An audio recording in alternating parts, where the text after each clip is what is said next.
to another episode of Just a Bit Outside. I'm your host, Steve Ely, and along with me, as always, my co-host, Wes Cook. Happy St. Patrick's Day. It is St. Patrick's Day. Yes, sir. And as I told you earlier, I completely forgot. I know you did. Unreal. Yeah, that's what happens when you wake up at 4 o'clock in the morning. No, I get it. That makes sense. That's why you should get pitched. You ain't got no green on. Yeah, I'll get it somewhere tonight, I'm sure. Out of your beer. Yeah. We got green beers. We do have green beers. Green beers today. I like it. Of course. Oh, man. So, I know last episode we had Jeremiah on, and we appreciate everybody that tuned in and listened to that one. And kind of took us a little bit off course of what we normally do, which is by all means what we want. We want people to get to experience all these different things. But we got free agency that's taking place. People on the moves, people that were supposed to be on the move didn't end up on the move. Yeah. And March Madness starts right now. I know. We got the first game on UMBC and Howard playing for that 16 seed. They plan to get beat. Yeah, play to get beat in all but what? I think it's only happened once, right? UMBC beat Virginia, or did it happen again? I thought it happened right after that, like a year or two after that. I thought that, and I'm not positive, so I don't want to say for certain that that's what took place, but might be right. I think so. I'm looking it up now. Yeah, it might have taken place twice. But the first time it happened, it was the team that's playing right now, UMBC, who knocked off the number one overall team, which was Virginia, and they beat the brakes off them. They did. It was what? They ended up winning by like 20 or something like that? By 20, yeah. It was nuts. But yeah, we'll dive into college basketball first because there's so much. It is too. Yeah. Who was the other one? It was 2018 was when UMBC beat Virginia. Right. And then in 2023, Fairleigh Dickinson beat Purdue. That's right. That is right. It was just 3 years ago. Yeah. Before 2018, number one seeds were 135-0, which they should be. Should be. Should be. Losing to a 16 seed as a 1. Ooh. Is rough. Yeah. And Virginia did it after, like, a year after winning the championship? No, it was before. Or they did it the year before. It was the year before. So they used that as fuel for the following next year. Yeah. Because we've had discussions about it. Because we were like, would to a 16 if it guaranteed a national title the next year? And I said, absolutely. Yeah, I'd take that all day. Yeah. It'd be worth it. Be worth it. Yeah. The embarrassment only lasts for the 1 year. No, that's it. No, they keep playing it. Yeah. I mean, the embarrassment continues, but you still got that title the following year. That's what I'm saying. You have the title. It doesn't matter after that. Oh, it doesn't. I mean, it's one game, it's 1 year. Yeah, it sucks. And you go down as history as the first one seed to lose to a 16. Oh, well. It'll happen again, too, because, well, maybe not, because the parity's not going to be there like it has been in the past. I remember, who was it? Was it Syracuse that was like the first 2 seed to lose to like a 15? Mm-hmm. And like, you're just like, what? How you lose to a 15? And now we've seen that happen several times. Yes. It's been 11 times a 15 has beat a 2. Ooh, all right. Excuse me. So let's dive in. All right. Our number one overall seed is Duke. Yeah. I think that's earned, fair, makes sense. Not going to debate that. That's fair. You could have given it to Duke or Arizona, but no, not really much to worry about. Arizona still got a 1. Oh, yeah. Duke is a 27.5 point favorite over Siena in round 1. That'll be on Thursday. I will find a way to have the game going. Yeah, take that one on chalk. Duke will end up playing the winner of Ohio State or TCU. Those are your 8-9 there in that bracket, or that portion of the bracket. I haven't watched either one of these teams play, so I really don't know where to go here. I think I watched Ohio State play once. Yeah. Once. Like I have kind of deep dived hard into basketball a little harder. Oh well, yeah. Now, Since- I mean, just had conference tournaments. That was Yeah, fun. that You was know, good it's- stuff. Get you in. Yeah, like the last couple of weeks, I've been into the college basketball. Still don't know everybody like I should, but what I will say, and we kind of talked about this through that show, out of all the number 1 seeds, Duke got the shaft. Yeah, they got the shaft. As we go through this part of the bracket, you're gonna see there's a lot of teams in here that you're gonna be like, man, Duke's got a gauntlet to get through pretty much to get to the Final Four. And that all starts with an underseeded team, I think. St. John's got a 5 after winning the conference title. I really thought they could have been a 4 or even a 3 for that matter.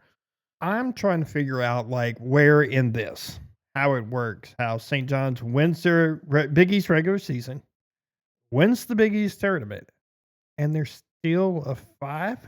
Right. Like, just it's too much for me. It's like no. And then you put them in the same bracket as the team they just blew out in the Big East championship, Yes. who is a 2 seed. But yeah, and then they're the 2. Like, how does that work?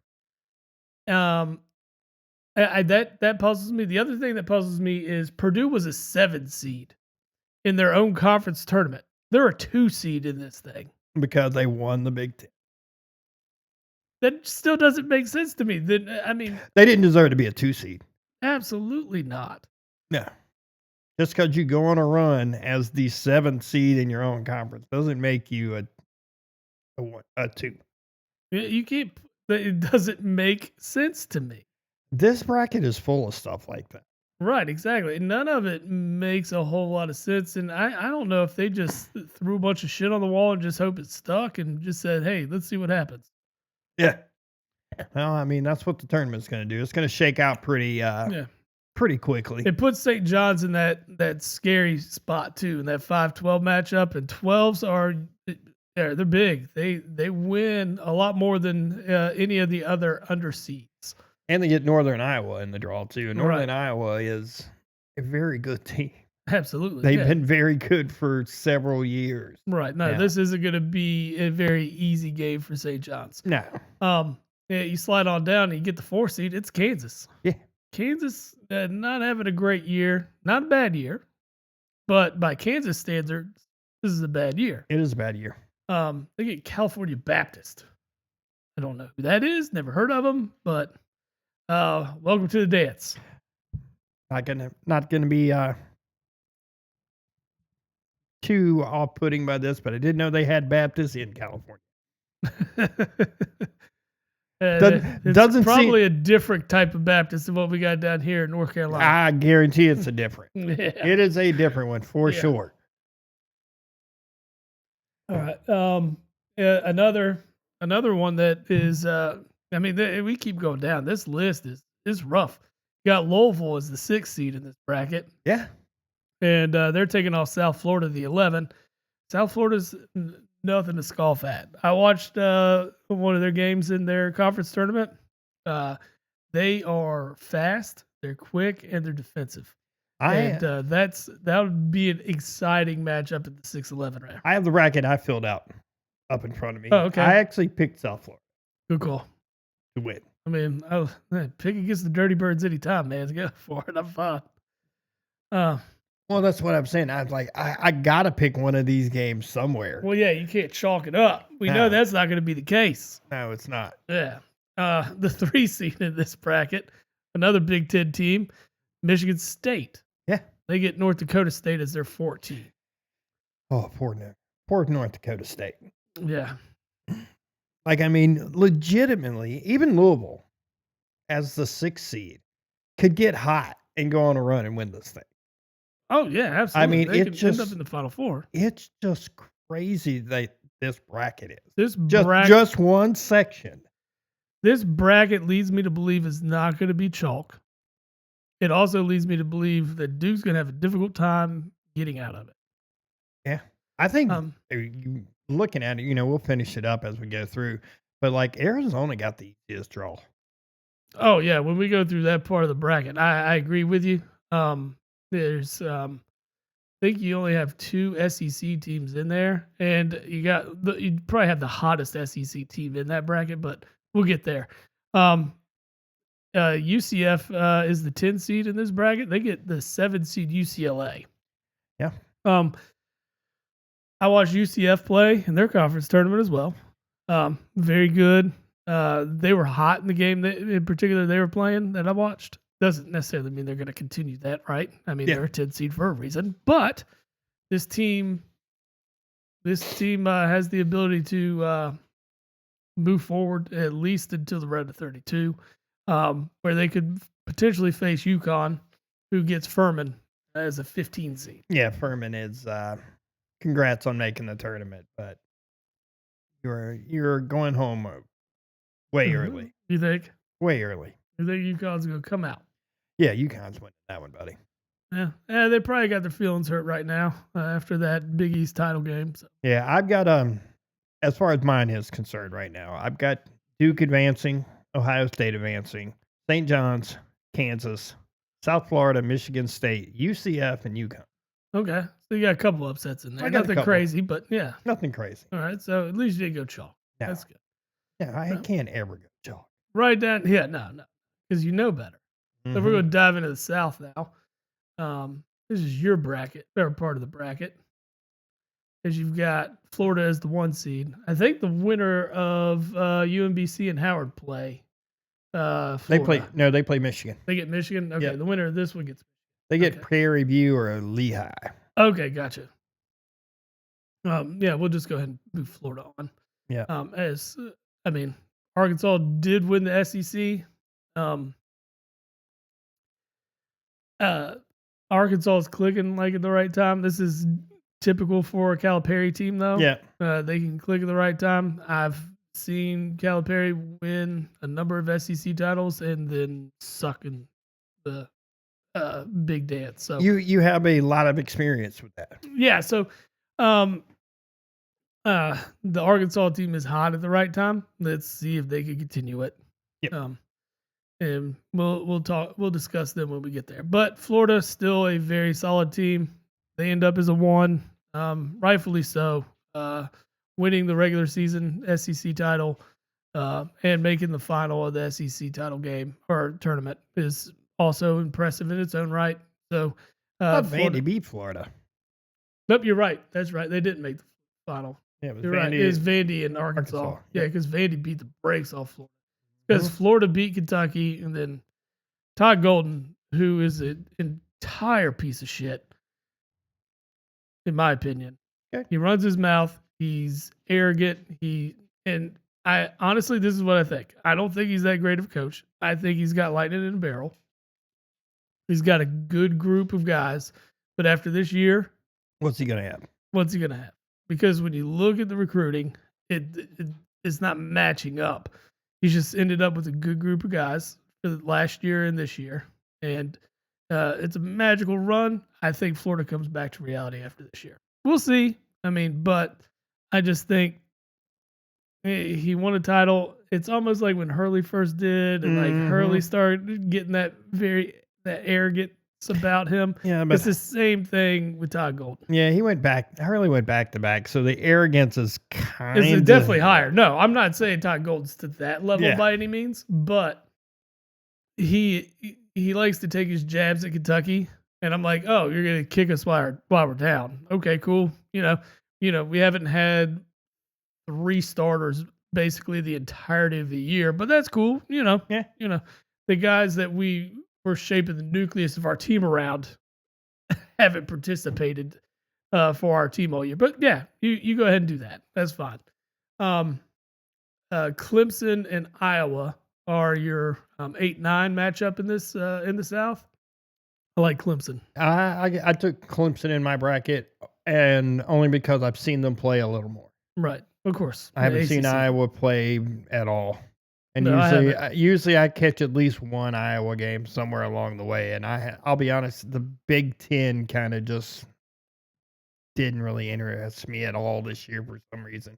I just didn't watch any of it. Really, the only team I've seen play is Michigan. I've seen Michigan play because I watched the Duke Michigan game, And I've seen Michigan State play. I've seen Michigan State play. That's a good point. I like Brad Brownell. Used to coach at UNCW a long way back. He's been at Clemson for the longest period of time. He's done a good job. He's done a great job. He's built a sustainable basketball program down there. Just need to get over the hump. Yeah, get over the hump. He's been close. He's been close several times, Yeah. but like, it's he's working there. Yeah. He's getting good work done. Yep. So let's see. Iowa's a 2.5 point favorite. Really? Yeah. Okay. That's impressive. Vandy's the 5 seed. Vandy is the 5 seed in this one against McNeese State. Yep. I actually have Vandy moving on. I think the run you saw out of Vandy in the SEC tournament is something that you could, they'll at least give you the promise coming into this, right? Yeah. So I like Vandy too. I like Vandy to probably make the Sweet 16 here, as they'll get the winner of Nebraska and Troy. Yeah, which I have Nebraska going forward in my bracket. Okay. I actually watched them play a game, and like I was impressed. Like Nebraska's been solid the last couple of years, and it's been a build up, and then they made it to 23-0 or something before they lost, and then they lost like 2 or 3 straight. Yeah, it brought them back to reality. Playing those conference games, but they still had a great season. Oh no, great season, and earned the 4 seed. I agree. Yeah. Nebraska, big on the 3. That's the way this game has turned out, or I guess changed into. It's what it's morphed into, or how it just evolved. That's the downside to it, though. You live and die by it, and when you live and die by it, you got to be hot, and you got to get 6 straight games of being able to shoot 50% from behind the arc. The lid usually falls on it at some point. It does. Yeah. Falls on it. Next, we have my team, North Carolina, as the 6th seed against VCU. I just could not pick against them, even though I got a feeling VCU might beat them. Well, yeah, I know you don't want to pick against your team. VCU does have that ability. North Carolina is certainly susceptible to taking an L. Yeah. In the first round. They haven't been consistent at all this year, and they're without Wilson. A top 5 draft pick in June, so it makes sense. When you're missing the biggest piece of the puzzle, that makes things a little bit more difficult, and I understand that. Dude, there's whispers that he may come back. I don't think so.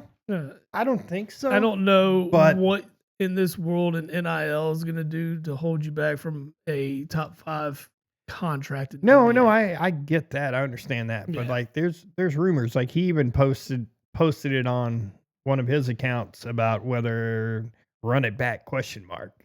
No, I get it. A lot of these guys do that. Yeah. DeMarcus Cousins wanted to come back in his day, and there was just no way he was going to. That was ridiculous. Mm-hmm. When you're guaranteed a spot like that, it's hard to reach that dream, because that's what most of these kids are, right? Is to play in the NBA at some point. And that kid has every tool in his bag to be successful at the next level. Yeah. It's really it's really not worth it. I know you can get a lot of money in NIL. There's sometimes more than a rookie NBA contract, depending on where you're drafted. But for a guy that's already NBA ready, it's just really silly. Yeah, I know. I'm with you. I get it. Like, I would love to see him come back. Well, of course, yeah. I would love to see more 2, 3, 4 year players. Yes. But it's just that's not that game now with the transfer portal and all this stuff. No, I know it's not either. And like, God, I want that. Like, I remembered, like, I use these examples, those Duke teams from the early 90s when it was Hurley and Leitner and Grant Hill and those same guys year after year. And you're just like, God, I hate this team. Yeah, no, yeah. I hate them. And now I honestly, it hurts the hate, if you get what I'm saying. Like, oh, I don't really know any of these guys, and I'm not going to know any of these guys next year. The only thing I know is you play for Duke and I don't like Duke. Yeah, exactly. That's it. Yeah. Like, you don't have, like, that JJ Redick hate. No, you don't get it anymore. No. And just because the guys don't stick around long enough for you to build that hate, Yes. you know? Yes. Yeah. Um, yeah, so Carolina has the potential to play Illinois or Penn. Penn with a big upset over Yale in their conference title game. I think they were a 9.5 point dog. Really? Yep. I put together a little parlay, missed it by one leg. Thanks, Vandy. I bet Vandy to beat Arkansas because I think I bet with my heart there. I was rooting like Not my hell head. for Ole Miss. Hell yeah, no, Ole Miss would have been cool. I was fine with that. And then I checked the score, and they were still in the game. I was like, ooh, okay. Yeah, Miami of Ohio better thank Ole Miss for taking an L Yeah. because that is a team that you did not want to get in. If Miami, you're Ohio Miami of Ohio. would probably have been out if Ole Miss would have Won lucked up and won the SEC tournament. Yes, I think they would have been out. Yeah, Illinois and Penn.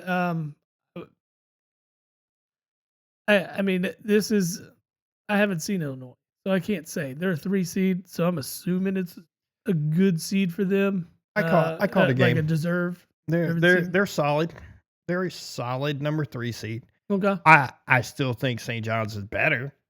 Yeah. At a 5, I still think that it's right. It's still puzzling. That it's just that wing of the bracket. Everything about that, it's just puzzling. Agree. Everything. I mean, Alabama's a 4 in their bracket. Yeah. Come on now. Like, no. Yeah. So we'll get. Speaking of the SEC, your third SEC team in the South is Texas A&M as the 10. They're taking on St. Mary's at 7. I picked A&M to win this game. I would say they're probably more battle tested. Yeah.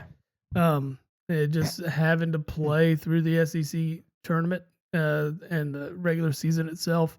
You got a lot more what are at least considered skilled teams than what St. Mary's matches up with in their conference on a yearly basis. Absolutely. So, yeah, I like the Texas A&M pick here. And then Houston and Idaho round this one out. I like Houston. Houston is been solid year in and year out for the last 5-6 years. Yeah.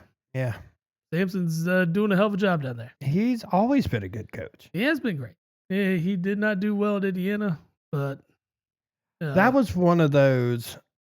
His Oklahoma days caught up to him, and a little bit of stuff he was doing in Indiana.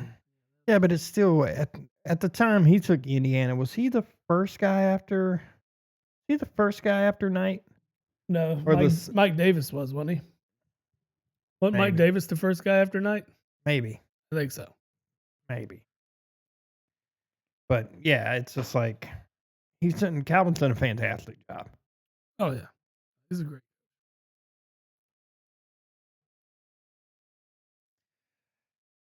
Oh man, the next part of the bracket is we'll go over to the Midwest. Midwest, yes sir. For the first round, we've got Michigan, who will play the winner of the game that is currently on.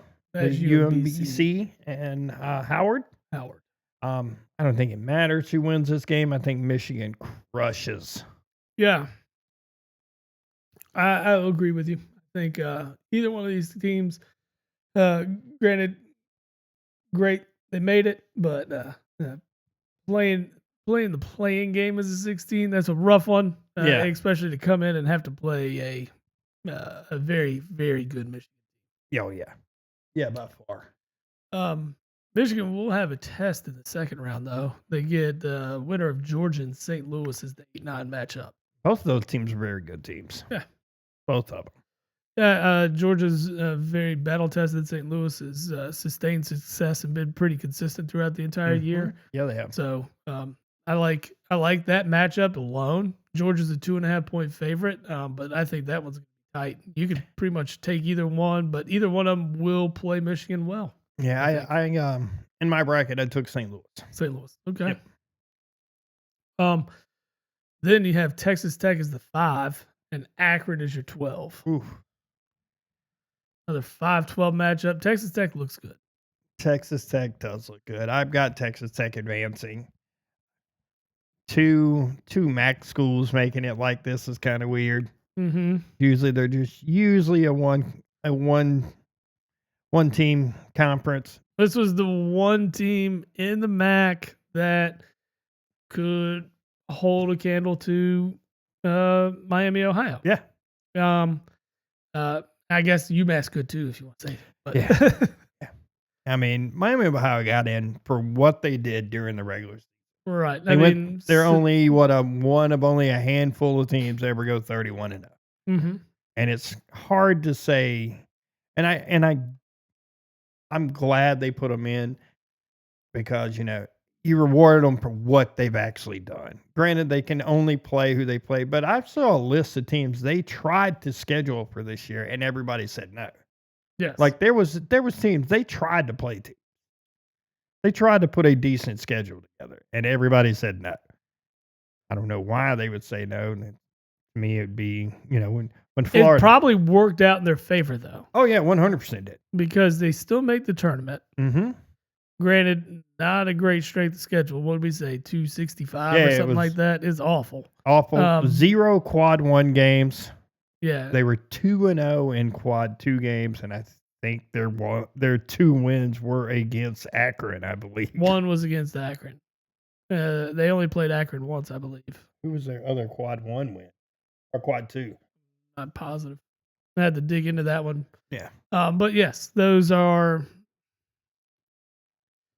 If Miami, Ohio would have gotten to say 2 top 25 matchups or played 2 quad 1 teams, who's to say that they end up with wins in both of those games and then, eventually lose in their first matchup of the MAC tournament? I didn't even realize UMass was in the MAC.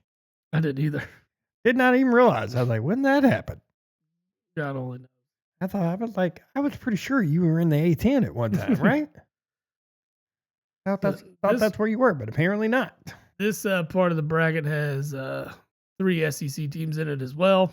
Or actually 4. This one, because this would be the second team. This is Alabama is your 4. Yeah. Hofstra is the 13. I've got so far in this bracket, I had Michigan advancing, St. Louis advancing, Texas Tech advancing, and Alabama. Yeah, I think Bama's going to handle Hofstra no problems. They're 11.5 point favorite. I just think NATO's to get it done. But speaking of Alabama, is he their starting point guard? I think so. 2 pounds of weed in your car. You are an idiot. 4 days before you tip off for the NCAA tournament. You got nobody in the car with you to say that's my weed, right? I mean, shocking. He was able to post his $5,000 bail, right? Oh man, that's less than a game check for that kid, I'm sure. Oh, way less. Yeah, way less. I gotta imagine he ain't playing. They say he's suiting up. He has been charged with a Class C felony drug possession charge. Yeah, you got that trafficking on there. Not for personal use. Right. And trafficking. And a failure to affix a tax stamp charge. I don't even know what the hell that is. I'm guessing that's registration. Maybe. That's probably why he got pulled over too. They're both felonies, and registration wouldn't be a felony. I don't know what the tax stamp is. I've just figured the tax stamp is just the. They are both felonies and carry a maximum sentence of 10 years in jail and a $15,000 fine. I need to know what that is. Let's look that. Yeah, that's interesting. But yeah, that is a hell of a charge. Hell of a lot of weed to be caught with. Man, why do you got 2 pounds of weed on you? That is just dumb. Why are you carrying it? You got to have people in your camp that carry that for you. You can't be the one taking the fall, man. Because as far as I know, that's got to be the breadwinner of his group. Ooh. Failure to affix a tax stamp charge is a criminal tax violation, often a felony, triggered when individuals possess or distribute controlled substances without paying state-mandated taxes. Oh, nice. So did It's he just the have extra. did he have weed in a state where weed is legal and didn't have a Is tax? Alabama is weed legal in I Bama? don't I know. don't think so, man. That's right in the or that's in the Bible Belt. Like I don't know if it is. Might be. I'm looking it up right now. Yeah, figure that one out. We get another SEC school as the 6th seed. That's Tennessee. They will play the winner of a playing game. Who is that? I'm not seeing it. It just says TBD on Which my on side. the who is it? Tennessee. They play Miami, Ohio, and SMU winner. Okay. But I have Tennessee advancing. Yeah, Miami, that. Ohio, SMU. Uh, I like the ACC school, to be honest with you. I think SMU will beat Miami of Ohio pretty easily. I don't know why I'm on the Tennessee to get to the next round, but I am. I got Tennessee facing Virginia in the second round, round of 32. That one, I'll be honest, I flipped a coin. I mean, there's nothing wrong with it. I flipped it and said, all right, I Tennessee won. So I've got Tennessee advancing to the Sweet 16? Yeah. Okay. Yeah. But I don't have them going any further than that. Yeah. That's it. That's it for Rick Bards. Yeah. Well, Virginia is the 3 seed. They get Wright State. Yeah. Virginia's the 18.5 point favorite. So you've got us looking at a Virginia Tennessee matchup. Yes. Like it. Nothing wrong with that. Then we get down to my team. They're a 3.5 point favorite, surprisingly, as the 7 seed over Santa Clara, the 10. Yeah, this is a favorite for a lot of people to pick as an upset.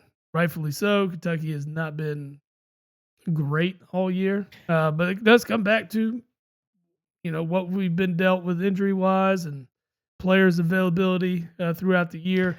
It's just been a very difficult ride for Mark Pope this year. I get it. You would hope for a lot more, I guess, out of year 2 because of year 1 being so. It just exceeded expectations from what you thought was going to be a reset for Kentucky. It really wasn't last year. It looks like the reset year is happening now. Yeah, and now it's like, oh wait, this is probably what we should have got last year. So just so our expectations were down here, instead of kind of being up here again.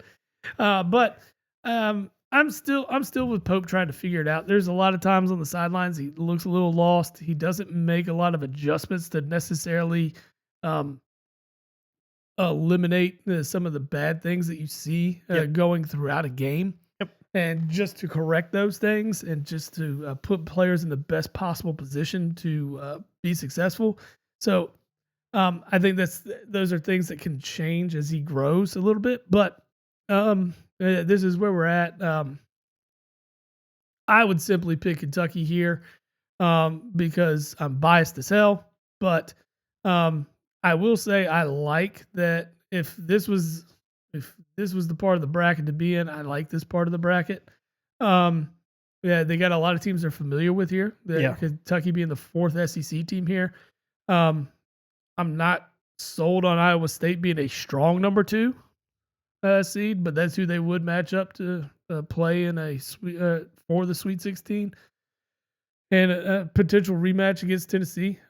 Kentucky's 2-0 against Tennessee this year. They match up well with them. Beating a team 3 times in the same year is a very difficult thing to do. So I don't like that as much as I said I did like it. I don't know if I like it either. That being said, I could 100% see Kentucky losing on Friday, and I could also see Kentucky winning Friday, just depending on which team comes out to play. Really, I have them advancing. Yeah. Just because I don't know a whole lot about Santa Clara. Yeah. Just because they have a star freshman.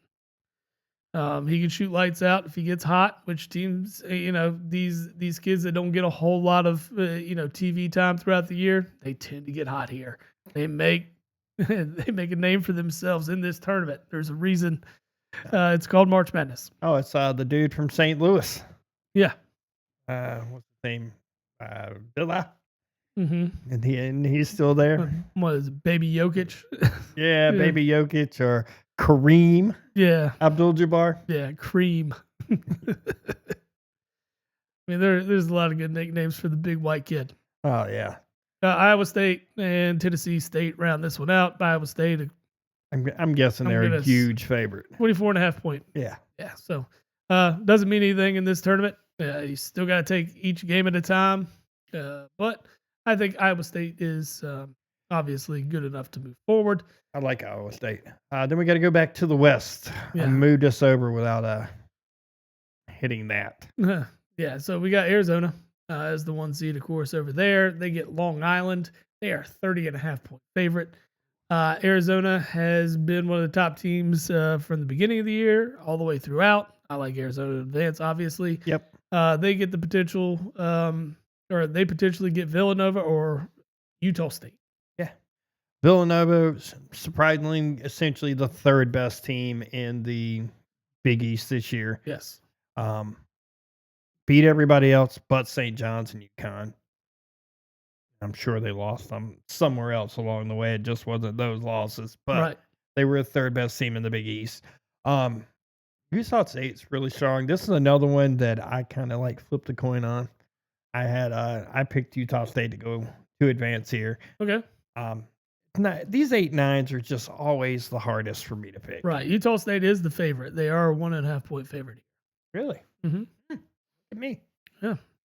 So next one is the 5-12 matchup. You got Wisconsin against High Point University right here out of North Carolina.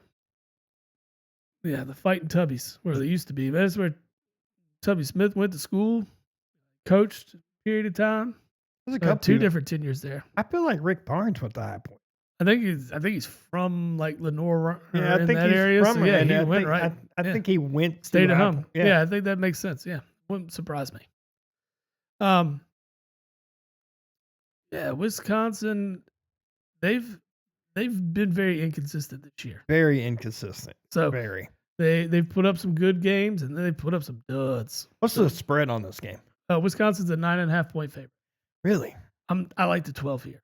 I did too. Yeah, I took the 12. I like the High Point here. I like the High Point to advance and I think they'll play Calipari's team, Arkansas, the 4 seed, who gets Hawaii as the 13 in the next round or in the other matchup there. Arkansas is a 15.5 point favorite. I like Arkansas to advance here. After the SEC run, I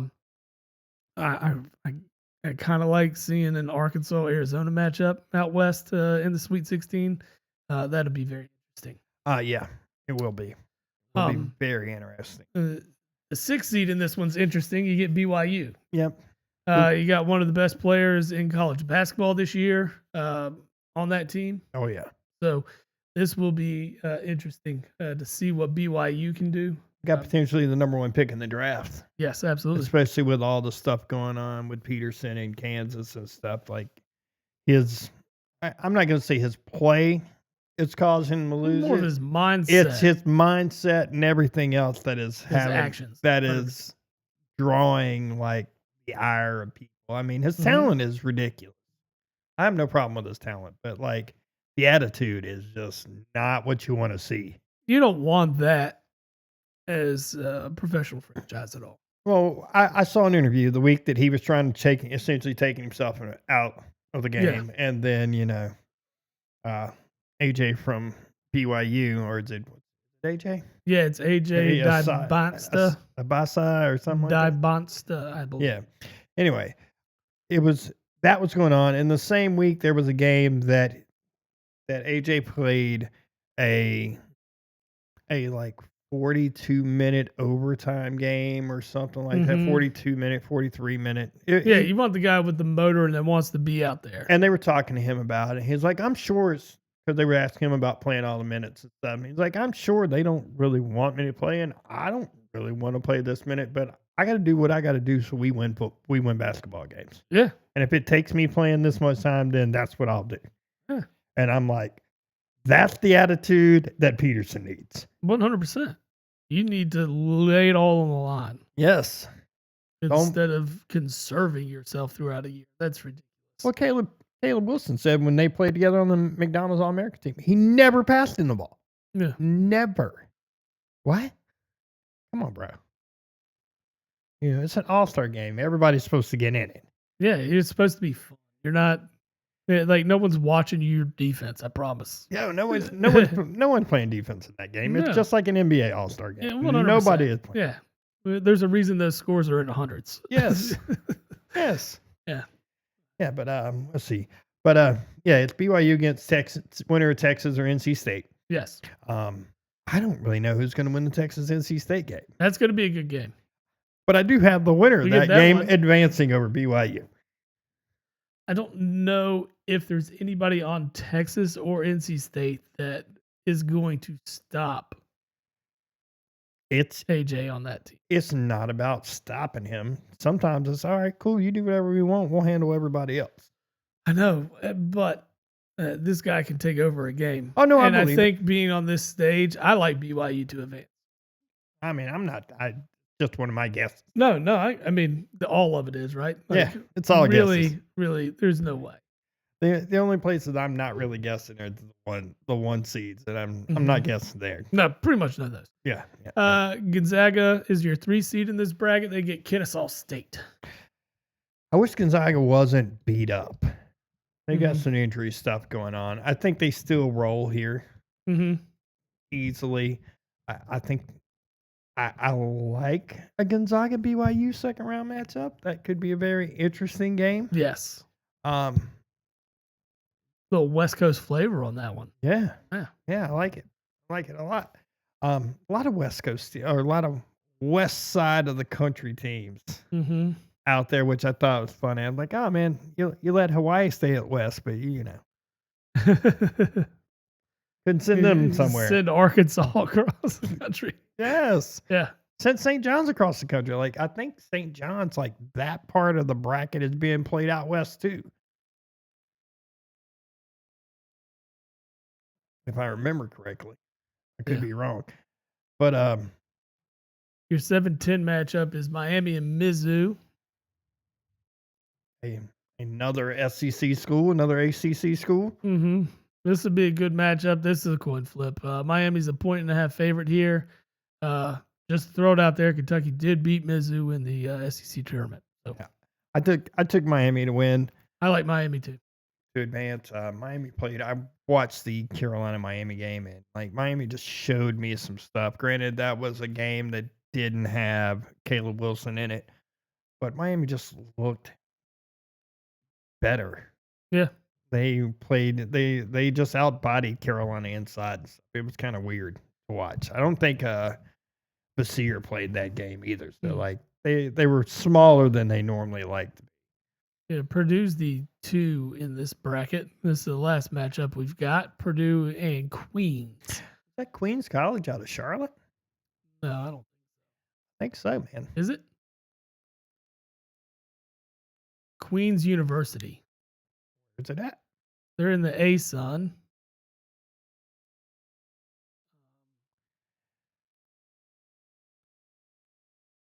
Where's it at?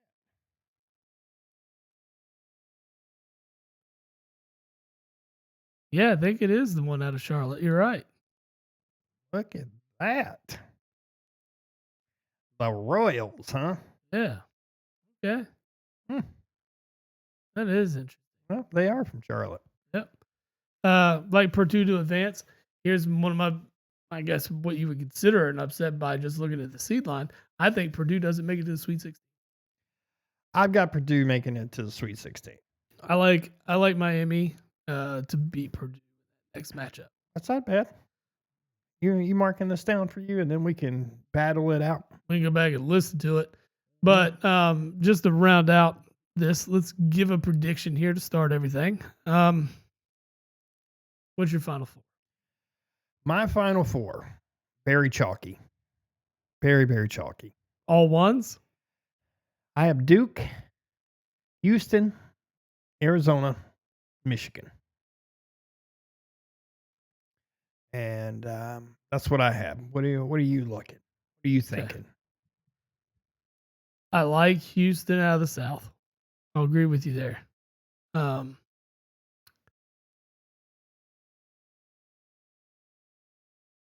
if Arkansas is for real, I think Arkansas can make a run to the Final Four.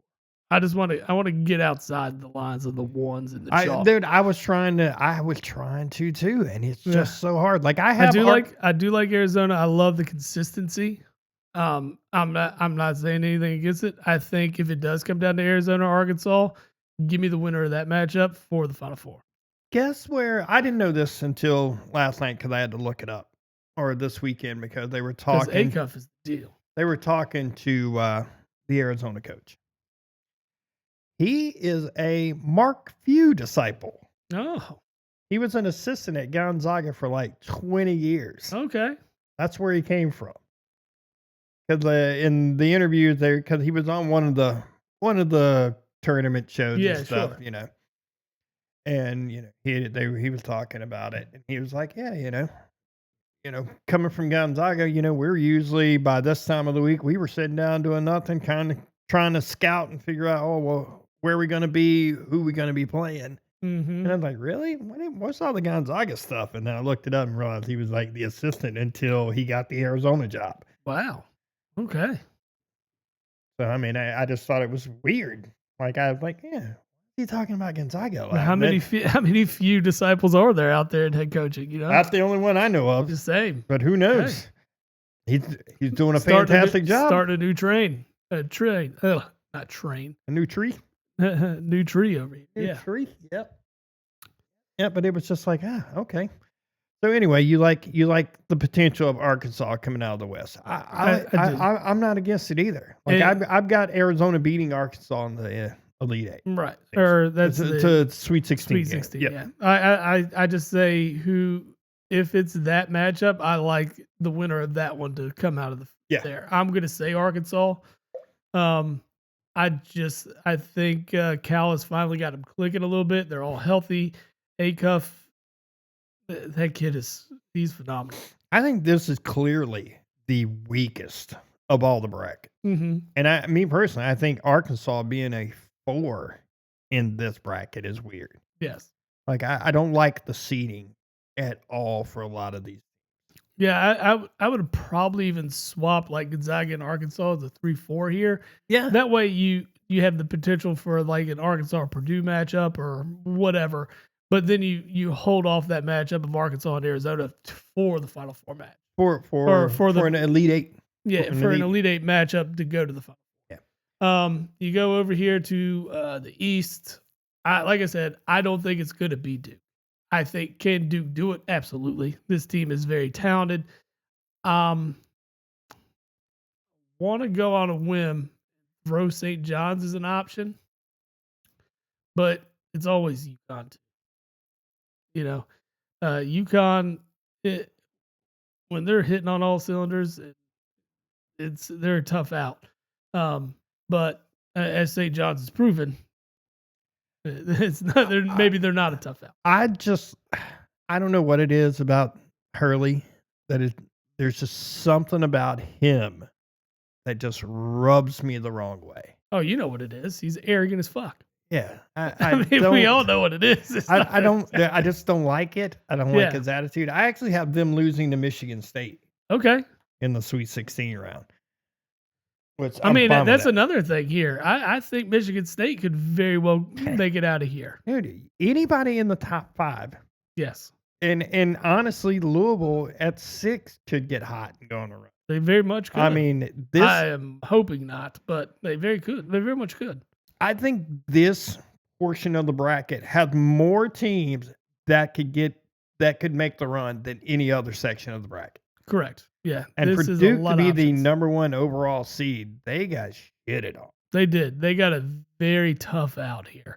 And I think that it could be their undoing. A Sweet 16 matchup with St. John's or Kansas. Then you've got Michigan State or UConn on the other end of that. I mean, or Louisville for that matter. Yeah. I mean, Kansas is still sitting there. Yes. So, I mean, there's a lot of tough outs for Duke there. That is going to be the bracket that's going to be the most fun to watch. I agree. Down to the South. Who do I like to come out of this? I think Houston. I agreed with you on that. It was Yeah. the Midwest. I didn't make. Um, I might go chalk with that. I think Michigan can. I got Michigan and Iowa State playing in the Midwest Yeah, I final. don't think that's necessarily a bad choice at all. I mean, yeah, Iowa State's been very good all year. They've been a top 10 team all year long.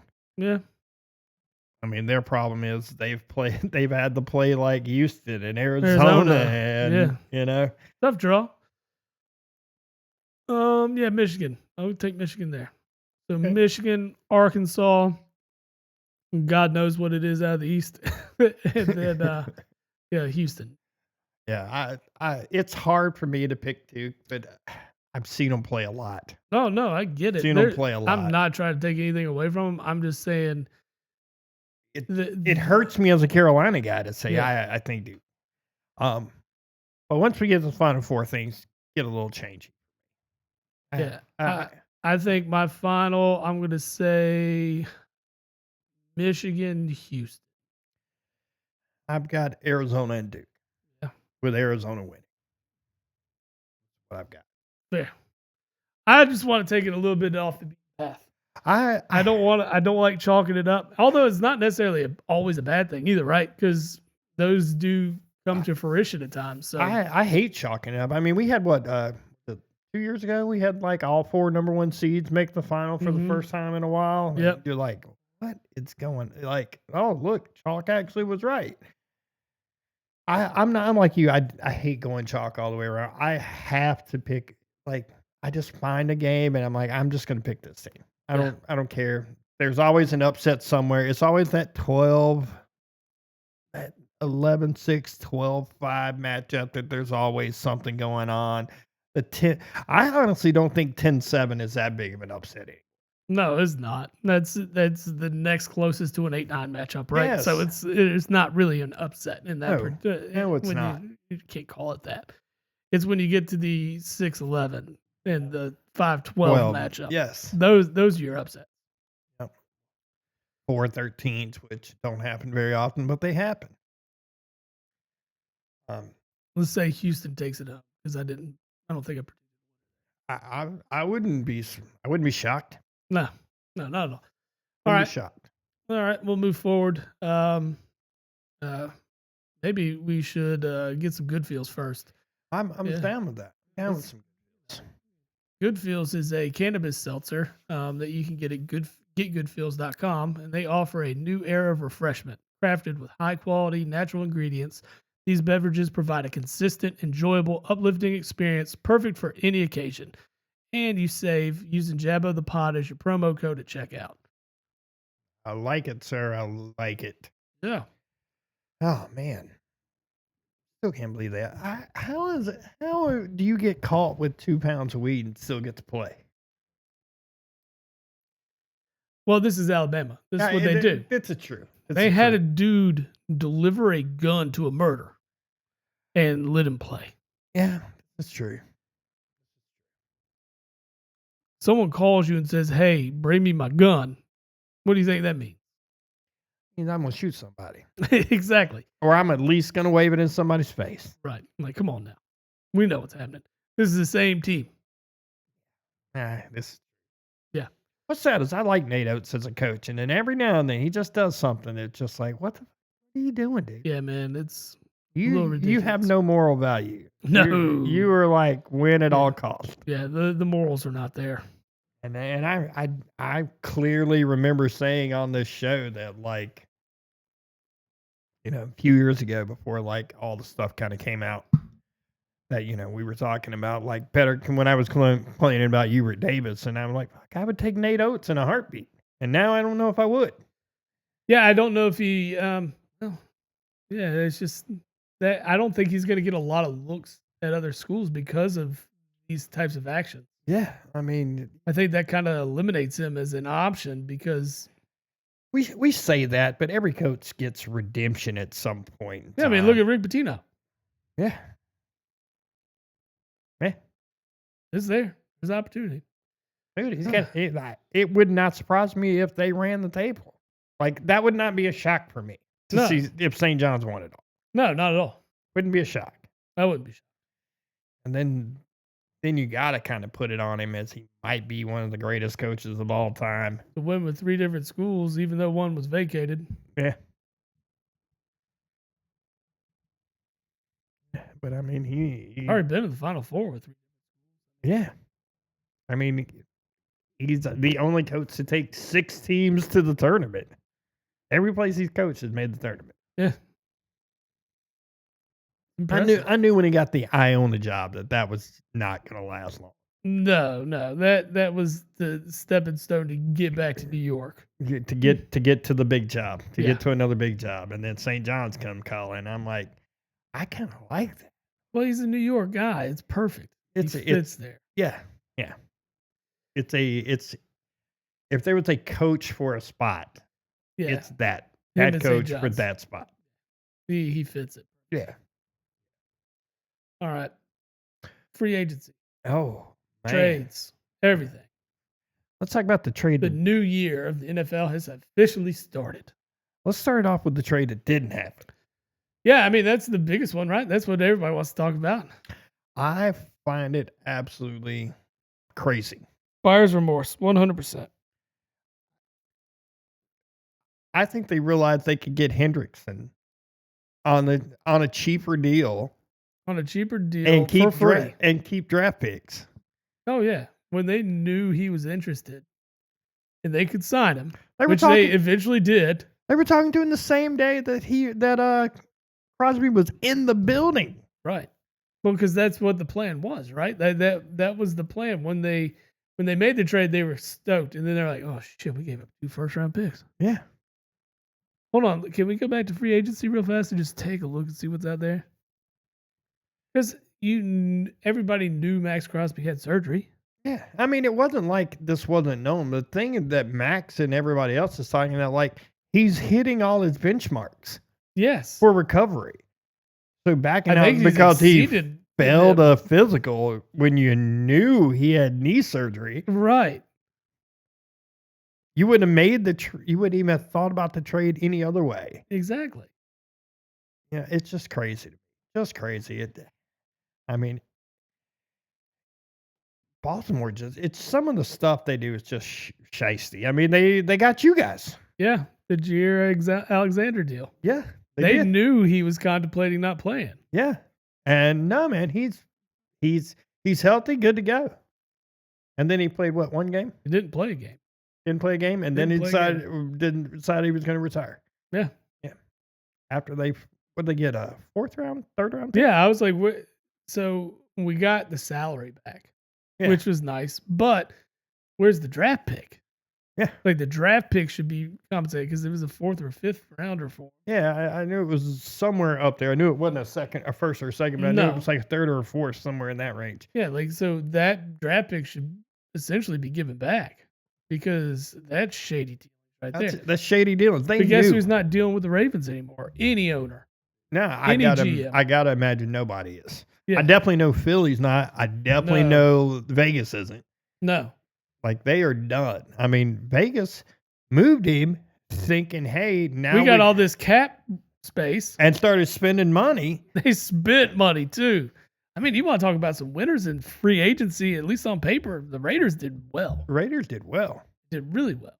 And I think the Ravens were just mad they took Linderbaum from him. I think that's what it was. I mean, because he's arguably one of the best centers in the game. yeah. And they just said, nah, we're going to reset the market with that guy.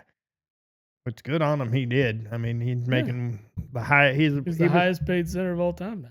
Yeah, he was the first center to, I think, make like 15 a year. And then he was the first center to make 20 a year. And now he's the first center to make 30. Good on him. Yeah. Good on him. Let's see what else. There was a bunch of moves that Yeah. I mean, you got to imagine, like, as Crosby, too, it's like, oh, going to a winner. That's great. Yeah. You know, Good. like, this has potential, right? This defense is known for being so good. And you got to talk about even the fans, right? Like, the fans were excited. I mean, I've seen stuff where people went out and got tattoos of the guy on them. Yes, they were They were stoked. slinging jerseys. I mean, all this stuff, right? Yeah, and then you nix that trade. Like, it is absolutely shady dealings by the Ravens, and that's not going to bode well here for at least the foreseeable future. yeah, it's pretty shady. Yeah, you're not going to like imagine draft day. I can't imagine that the Ravens going to be able to pull off any trades involving a player Nope.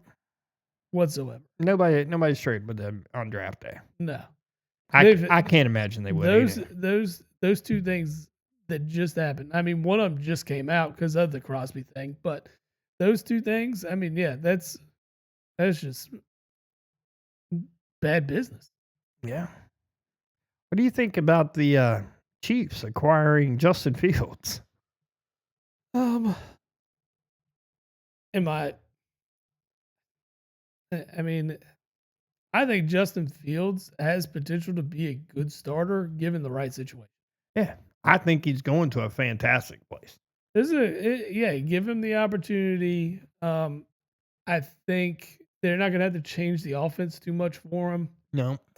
If he's put into that place, they've given themselves a good option in the instance that Mahomes does good. Yeah. Well, I mean, Mahomes, they're hoping he'll be back. Right. But you can't guarantee that, so this is good insurance. Yeah, you're looking at I don't know if Mahomes plays week 1. I mean, timetable wise, you're looking at 9 months when training camp starts. Yeah, so you need to make sure too, like you gotta look at that first matchup. How important is it? There's people talking about that, like the first probably 5 weeks of the Chiefs' schedule is gonna be cake. Would not shock us at all. No, it wouldn't. I get it. I get it. Line them up with the Raiders back to back early. Oh, God. Yep. Go ahead and knock these 2 division games out quick. Yeah. Yeah. There's a lot of guys I liked moving. I like the Giants acquiring Isaiah Likely. Not a bad move. I mean, all you're doing is helping Jackson. Yeah. There's talk that they may be interested in Love from Notre Dame with the 5th pick, which not terrible. No, not terrible. Would be a nice 1-2 punch with him and Scatterboo. Well, yeah, and then you get Neighbors back. You get Neighbors back too. You're talking about just having a full repertoire. They acquired another wide receiver too. I'm trying to remember who it was. Well, they lost Wandell Robinson, who got paid. Where did he end up? Oh, I forgot. I know he got. I know he ended up elsewhere. It wasn't the Chiefs, was it? I thought it was. Was it the Raiders? Yeah, I think the Raiders. That might have been. Nope, Titans. Tennessee. Oh well, he's going there. More of the same. More of the same. I just so far though, has there been any move that's surprised you other than the Crosby trade failing? Mike Evans, the 49ers. That was an interesting one to me. That one's interesting. Because just of the age. I'm not trying to take away from that man's ability because that is one of the best to ever do it. But you got to, a top 5 receiver in your mind, and Brandon Ayuk, they could have been nice too and brought him back, but he's by all means gone. Well, they tried to bring him back. They gave him a big deal, and he never played after they signed him.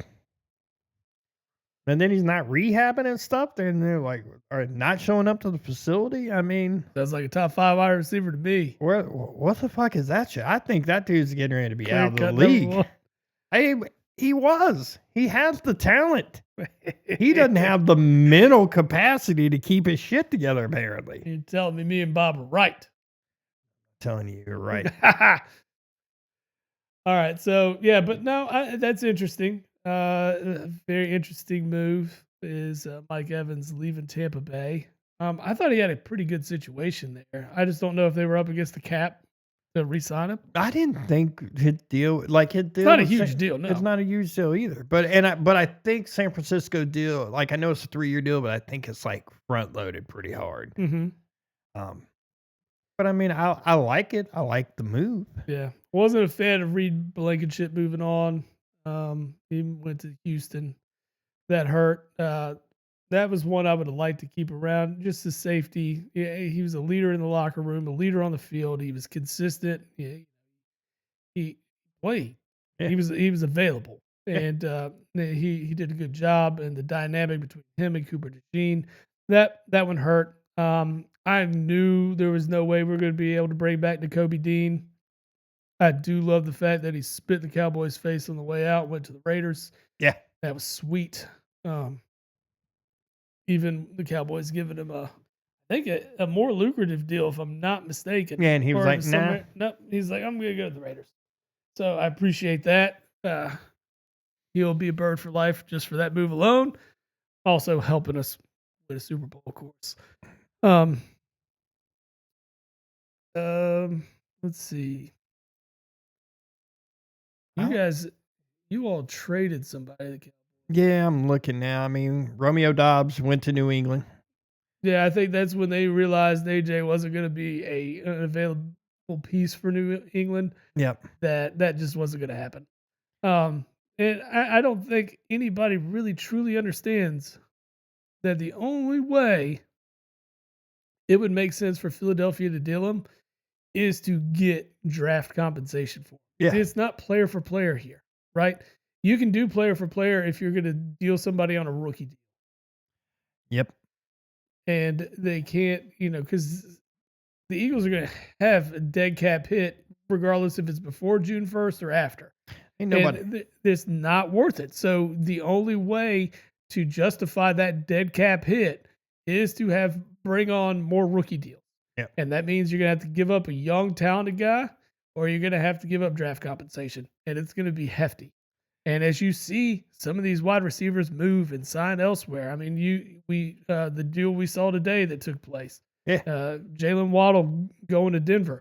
I mean, that included a first round pick. That just seems like a high price to me. But it's setting that market, right? Yeah.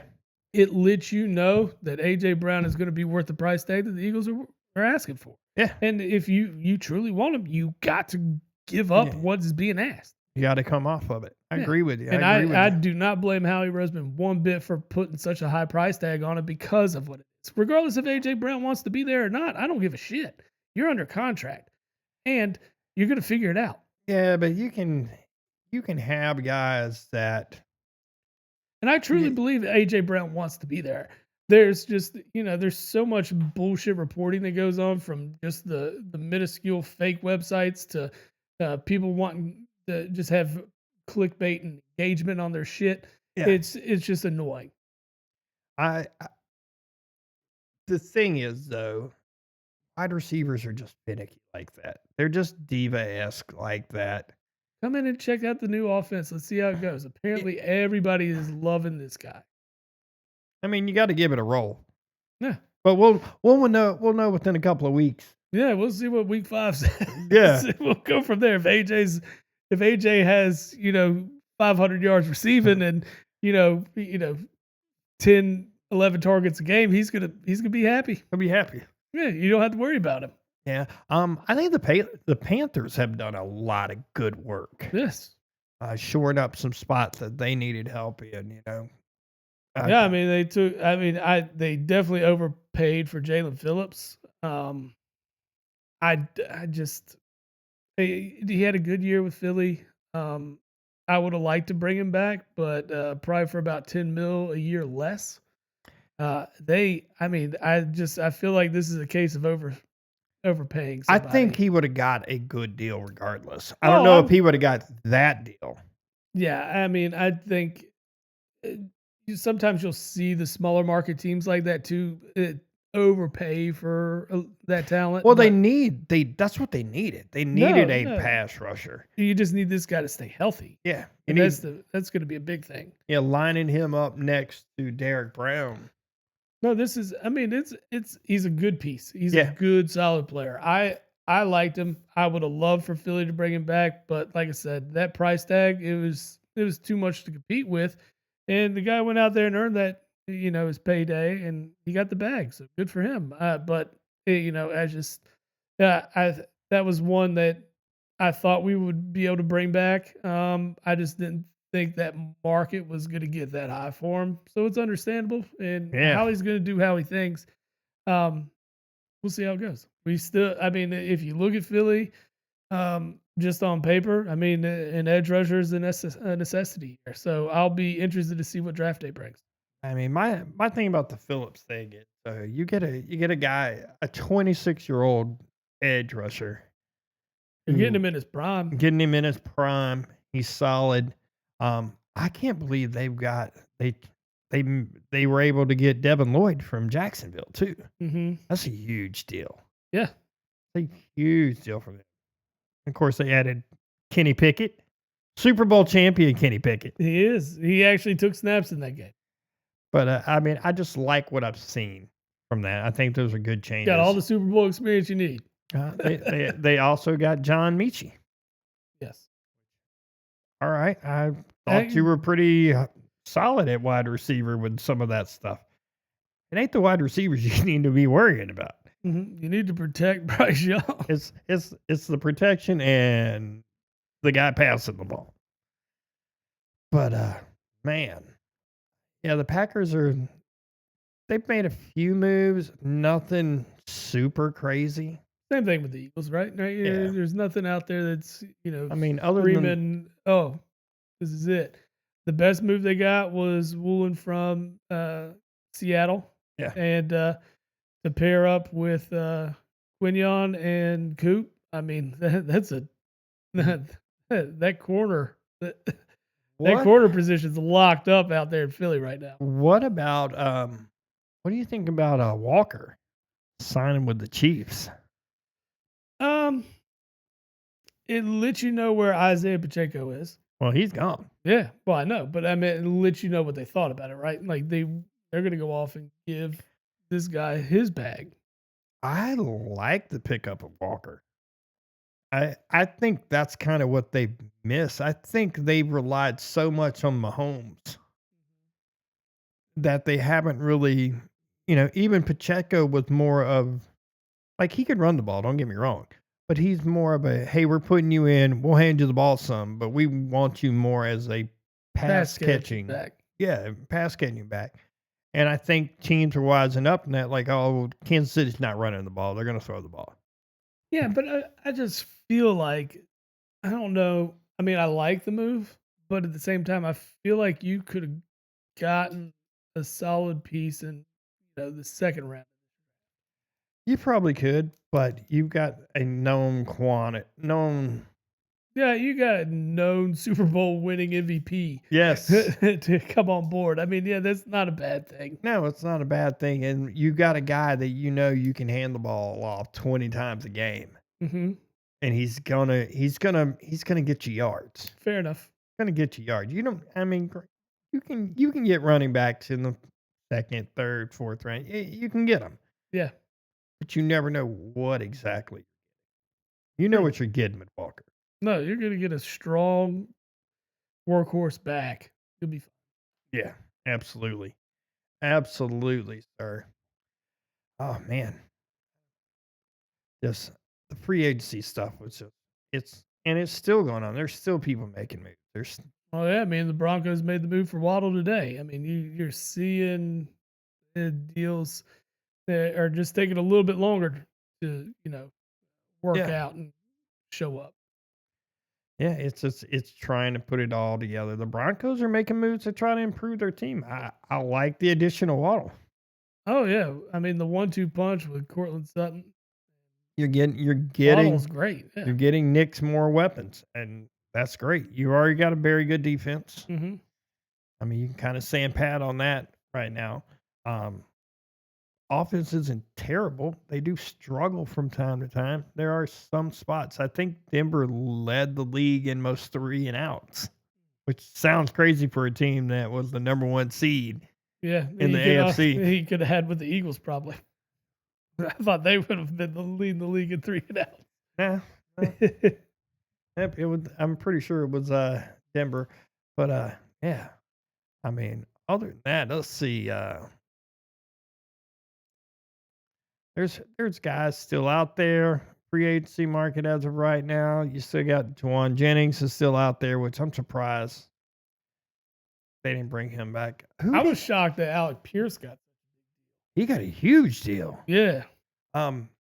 Who did Buffalo? Did Buffalo just sign Bradley Chubb? Is that who they Yes. got? Yeah. And Buffalo. let Bosa walk Yeah. as a they- free agent? Because Mhm. Bosa is still available. Yeah, and they're talking about that he'll probably end up in San Francisco with his brother. There's a chance. The guy I think that is probably on that is they have ESPN has him ranked as the third best available.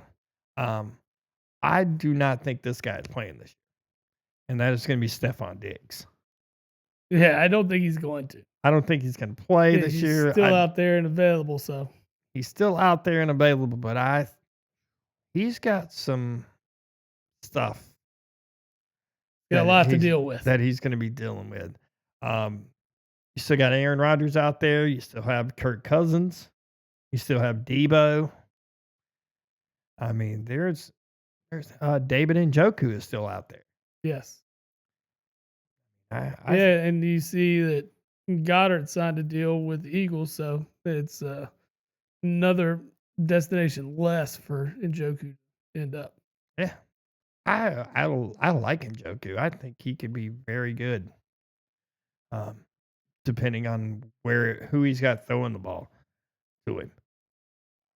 Here's my question. Let's say the Dolphins. What are they doing? We talk about losing Waddle, and then they go off and sign Malik Willis and let Tua walk. I think they are 100% into a 100% full rebuild. I think if someone makes them the right offer, Achan's out of there too. Yeah, I agree with you. Yeah, I mean I think that's what we're looking at.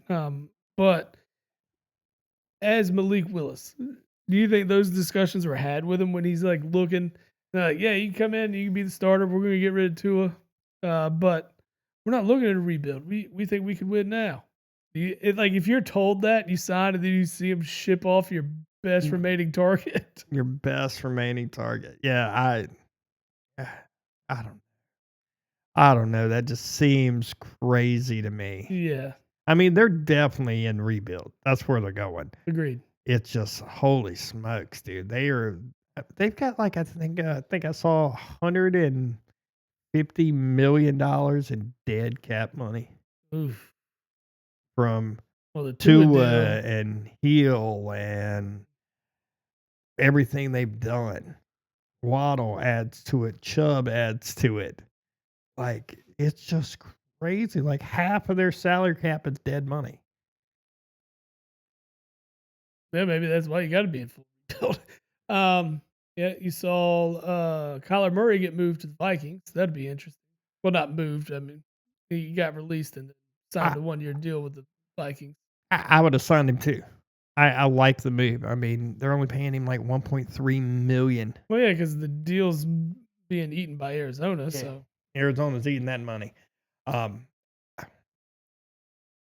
don't like it in the sense that it's in my division because I do believe Kyler Murray is a huge upgrade over JJ McCarthy.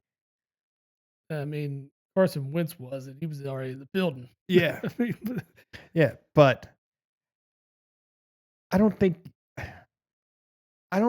you can bag McCarthy. I don't think you can just give up on him yet. I think you can let Murray come in here and be your starter. I mean, have you seen the offensive line for the Vikings and Yeah, their they're- average height? yeah, they're huge. They're huge. It's either They're one of the tallest offensive lines in the league. and the crazy part is I trust O'Connell with quarterback play. There, I mean, I don't. Here's my take. I don't think it was him that wanted McCarthy. okay. Like, I think they would have been fine re-signing Darnold. I think it was front office stuff like that. That's like, hey, we can get a kid. We'll draft a kid, and then we'll use Darnold as our stopgap. And then Darnold came out and played well, and they're like, oh shit, Yeah.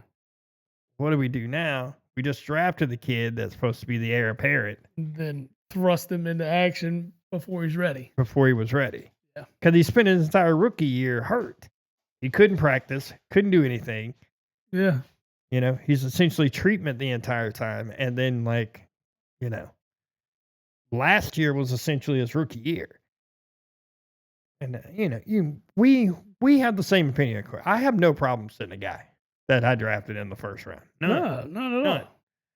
You're talking about buyer's remorse. Let's talk about Atlanta. all. I mean, how much buyer's remorse do you have to have over Michael Penix for you to go out and sign Tua? Well, I mean, yeah, because I mean, you got him on the cheap. Don't get me wrong. you're already sitting here regretting the Kirk Cousins, and then Well, you're regretting the Kirk Cousins deal because you turned around and used a pick that you could legitimately have gotten some help for your team yes, on a quarterback. on a quarterback when you just signed the guy. The Yeah. guy's been in the building for a month. Yeah. Like, you can't tell me that was the plan. No, You know, I mean, that's why that guy doesn't have a job anymore. well, yeah, That's why Matt Ryan is running your franchise. yes, But it's just one of those, like, what are you doing? And then, like, but is Matt Ryan running it right? Because I mean, he went off and got to. I don't know about that one. I don't know if I'd have went out and got to. Just his concussion stuff scares the shit out of me. Exactly. Like, how long is he gonna? But I will say, his healthy play, other than when it's below 50 degrees outside, has been solid. Yeah, Has been solid. And then you put him, you take him, you put him inside, so he's playing at least 8 games inside. And you're playing, you know, how many more games in this? You're getting 9 games regardless inside. Did you get all your home games plus you get the Saints? yeah, So you're playing half your games in the dome. And then you play 2 more games out in the South between Carolina and Tampa. hmm I mean, I don't know what their schedule consists of. I'm just saying. I mean, you could be putting Tua in a better situation. I know they're saying it's going to be a quarterback competition. I don't believe there's such thing as a quarterback competition in Atlanta. no, I think Penix looked awful. I think he had a couple of games where he got lucky. yeah, You know, I agree. No, I agree with you. Yeah, that makes sense. I mean, I liked Penix in college. I thought he was a good college quarterback. I don't think he's going to be a very good pro. I don't think. Doesn't look like it. No, I mean just from what you've seen. But yeah, that whole front office in Atlanta, they need a Shimmerwood. I do need a Shimmerwood. Yeah, Shimmerwood's an award-winning CBD seltzer that combines full-spectrum CBD with natural fruit shrubs, delivering a refreshing, stress-relieving drink that eases tension and promotes relaxation. And you get to save using Jabbo the Pod at checkout in the promo code box. Yes, sir. Hey, man, you guys can go back and get Mekhi Beckham. Yeah, he's out there. He's out there. I wouldn't be shocked if they took a waiver on him. Just depending, you got Landon Dickerson who contemplated retirement, but decided he's coming back, restructured the deal to be through 2027 instead of 2028. Yep. You got Lane Johnson who said he's coming back. Becton's probably not a bad idea as a guy that's familiar with the system and all the offensive line, and just say he had crazy success, and that led to him getting that deal, and it just did not work out for him. Yeah. Well, I think he was hurt last year too. I think when At times, yeah, banged but- up a lot. The talking about moves that surprised me. What about the Jets trading for Geno Smith, Geno Smith? Like, round 2. what is that? I do have a suggestion for the Raiders, though. Got a suggestion. You're going to draft Mendoza. I still am, in fact, just because you draft that kid number 1 does not mean he has to play right now. No, Does not mean he has to play. Perfect guy they need, and I think he'd be the perfect guy at this point. Joe Flacco. And pretty much say, look, we're bringing you in. You're going to start right now. We need you to teach this kid. We want you everything to teach this kid. Between Flacco and the guy that owns the team, and Brady, or owns part of the team. Bring Tom Brady back just to play in the silver and black for a year. No, I'm just saying, like, just those two guys' knowledge. The knowledge, just the amount of years they've all played in the league. Yeah, the professionalism. Huge. Yeah, 100%. I mean, that's going to lead you in the right direction. Yeah. I mean, I'm not saying that will happen, but they're going to need a stopgap. They're not going to need one because they're going to rush Mendoza out there. We know what they're going to do. Yeah, and I think it's a horrible idea. I agree. Yeah. It's not like they're stepping into success. Yeah. Nah, not at all. Not at all. That O-line has not improved. Other than getting Linderbaum, that's it. Well, I mean, I guess you could say that it's improved, but it's not improved enough to where you want to put a rookie quarterback back there. There's not a whole lot of weapons there. I mean, you do have probably the most reliable tight end in the game. Yeah. But, yeah, I mean, you got a great running back, but still the protection needs to be there first. Let him learn with a good line or at least a stable line.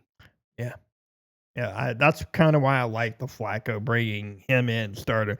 Not necessarily a bad move. Don't get this kid killed like we've seen other first-round picks get killed when they didn't have enough. David Carr. David Carr is the prime example.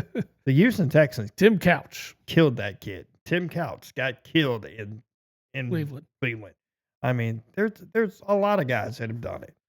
Oh, no. Who was it? Josh Rosen went over to Arizona, got fucking murdered. Yeah. I mean, there's guys that probably had some kind of chance and just set up for failure. The crazy part is I actually liked Josh Rosen that year. Yeah. Just because here's a guy that played multiple years in college. Granted, his success wasn't as high as I'd like seen, but at the time, UCLA was still winning 8 or 9 games a year. Mm-hmm. Granted, they weren't in the spotlight. Right. But still, I mean, 8, 9 games a year, that's solid winning. You're playing with a guy. I mean, that's essentially all that Purdy did in college. We're not going to win a championship. I'm going to get you 8, 9, maybe 10 wins. Yeah. And I'm just going to play very good football. Exactly. But who knows? Who knows? Trey Lance agreed with the deal with the Chargers, so he's headed back. Man, you want to feel old? Jadeveon Clowney is 33. Whew. That'll do it. I mean, the Flacco being 41 makes me feel old. But I mean, it's still, yeah. But the fact that, I just feel like Clowney was at South Carolina not very long ago. Not very long ago, and here we are. Jonnu Smith is still out there. Bunch of offensive linemen are still out there. Yeah, there's ways to do it with some aging guys out there. Sure. Well, there's Spencer Burford, a guard that played for San Francisco last year. He's only 26. 6'4", 300 pounds. Can play either guard spot. Impressive. Like that. Yeah, I mean, if that's what you need. If that's what you need. But yeah, you always see these old offensive linemen. It's like, this dude's 36. This dude's 36. Cameron Jordan is 37. Why are you not retired? No, you're not very good anymore. Bobby Wagner's 36. I mean, you think about it. I mean, he's been around a long, long time. Legion of Boom was 10 years ago. I'm on a dude that's kind of... Not more. Yeah. I'm on a dude that fell off. Brian Robinson Jr., I remember a couple of years ago, he was supposed to be the guy in Washington. Yeah, they traded him to San Francisco. And he was kind of just... He had 400 yards last year, sitting behind McCaffrey. Which, you're not... McCaffrey's going to play... As long as he's healthy, he's going to play the ballgame. Next year, he's not going to be. And then The odds of him playing every game next year is It's every other year rotation. yeah. Not draft him in fantasy next year. Heads up now. Just an early. Early pick. Yeah. Not picking him. Yeah, this is a early suggestion for anybody listening. What do you think about the Texans acquiring David Montgomery? Mm-hmm. I kind of like that move. It's interesting to pair up with what's his name down there. That's where Pacheco ended up in Detroit. Yes, yeah, they signed Pacheco after they dealt Montgomery Yeah. to Houston. Which I don't know how much. I mean, Pacheco will get some run because they're used to that, but after just seeing what Jahmyr Gibbs can do. They knew what they wanted. They knew what they were getting into when they signed that or drafted the kid. Oh, yeah, they did. That shit pissed me off so bad because you could see it. You could see the glimpses. Oh, yeah. And then you're like, why are you taking this guy out? Yeah, why are you taking his carries? Give him more touches. Give him more touches. More touches, even more yards. Yes. Which, I mean, he did. I mean, he was definitely, I mean, not that Montgomery's anything to shy away from. He's a good player, too. You know, still got Russell Wilson sitting out there, too. Yeah, there's talks of him going to back up Mahomes. And I guess ultimately Justin Fields was younger, made more sense. Get it. Yeah, dude, I don't want Russell Wilson on my team. No, not at all. He brings a media circus. Yeah, I don't even know how he brings a media circus. Like, he's not interesting. He's dull as hell. Yeah, pretty much. What's really sad is he's exactly what you want your quarterback No, I agree. to be. Yeah, because you want him to be Mm-hmm. You don't want him being a show. No. You don't want him being Aaron Rodgers. Yeah, you don't want him being Pavia from Vandy. No, God. Another dude that just wrecked it. You talking about this guy? Yep. Can't do anything right. Not a bit. From talking smack at the Heisman stuff, and then pretty much, I mean, he played okay at senior day and stuff, but then his interview process was just like awful. Yeah. Like saying everything you don't want your starting quarterback to say. No, not at all. Like, you talking about a guy trying to tank his draft stock on purpose. Yeah, he's like, yeah, maybe I'll get to back up, somebody like Aaron Rodgers in Pittsburgh or something. Who knows? Dude, if Pittsburgh brings him back, I don't know what. I mean, why not? What do you got there? Gonna reunite him with Mike McCarthy? Yeah. Ugh. Speaking of which, I hated that move too. The fuck is that? That was dumb. Like, what? But I will say in Mike McCarthy's defense, he will have coached 3 of the most legendary franchises in all of football. Impressive, actually. If you think about it. I mean, Green Bay, Dallas, Pittsburgh. And now Pittsburgh. I mean, no, those are 3 of the most recognizable teams in all of history. Yeah. NFL. Yeah. I mean, it's iconic franchises. Yeah. To be honest. You add San Francisco to that mix. Maybe Washington. Maybe. I can't put Miami in that since they haven't won a playoff game. Last time they won a playoff game, Castaway was the top movie. Was the top movie. Jesus. Yeah, I guess because when you go back, you'll say San Francisco, Chicago, maybe. Fuck Chicago. I know. Chicago's got the history, though. I mean, they got good beef sticks. Yeah, you do have good beef sticks. Speaking of which, Big Fork brand. Oh, Lord. Yeah, man. Got me on that one. Get the meat sticks. Big Fork Brands creates bacon sauces, paleo pork jerky, Chicago-style dog and burger sauces, along with the craft meat sticks like no one else. They've been featured in Food and Wine, Chicago Tribune, QVC, and it has been praised for bringing bold flavors and unmatched qualities. Customers rave about the products, calling them unlike anything else, which their meat sticks are fantastic. Yeah. Agreed. go to the website, bigfortbrand.com, put in Jabbo the pod in the promo code, get a 20% off discount. Absolutely, sir. That's insane, sir. Insane. You brought that up, and I'm like, oh, let's spit that out. I saw some kind of poll. Like, they did the most viewed or searched football teams by state. Really? Yeah. Most? Who do you think was the most searched football team across the NFL this year?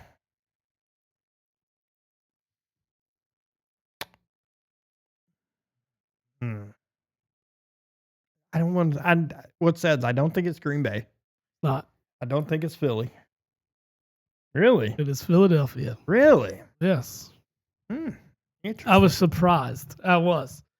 Was it them searching who the fuck is their offensive coordinator and why does he still have a job? Is it that? Was that why is it the most searched? They didn't say what the search was. It was just search for teams. Yeah. So like I'm guessing it may come from Google or whatever. And it's like what was searched, it would by team name. Yeah. I So- get it. Eagles are number one. Yeah, so Okay. fuck you, Dallas. You're not America's team. Dallas ain't been America's team for a long time. No, not at all. I'm sorry, sir. I will say the only thing that sucks is like there's so many bandwagon Eagles fans now, and it's fucking annoying. They didn't live through the struggle. No, not at all. That's fucking bullshit. That's what I fucking get out of here. I don't know what she's talking about. I don't know. I didn't hear it. Screaming from the background in there. I thought it was something about it. Ain't it time for you to go home?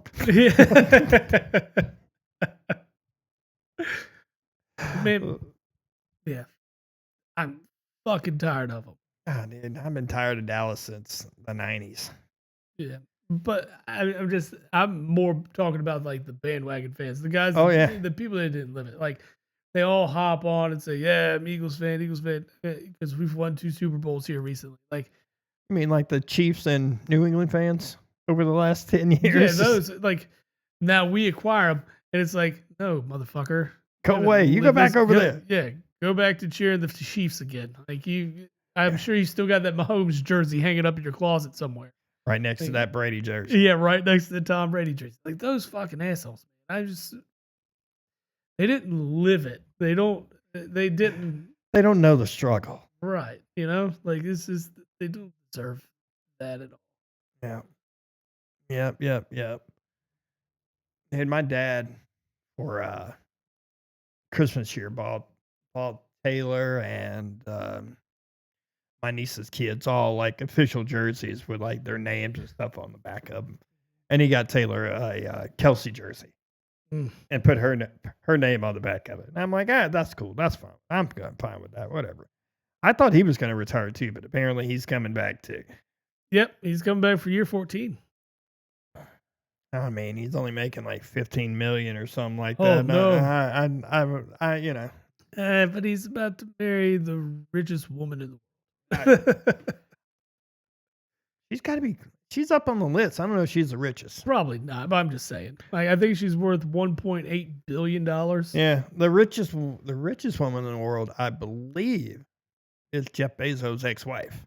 Oh yeah, that would make sense. I believe. Yeah, I think you might be right. It's her or the Walton Oh, the Walton lady. grandkids. Yeah, there's one of the Walton ladies. Yeah. Walmart heirs. Yeah, the Walmart heirs. heiresses. Yeah, I mean they all got. Well, yeah, 100%.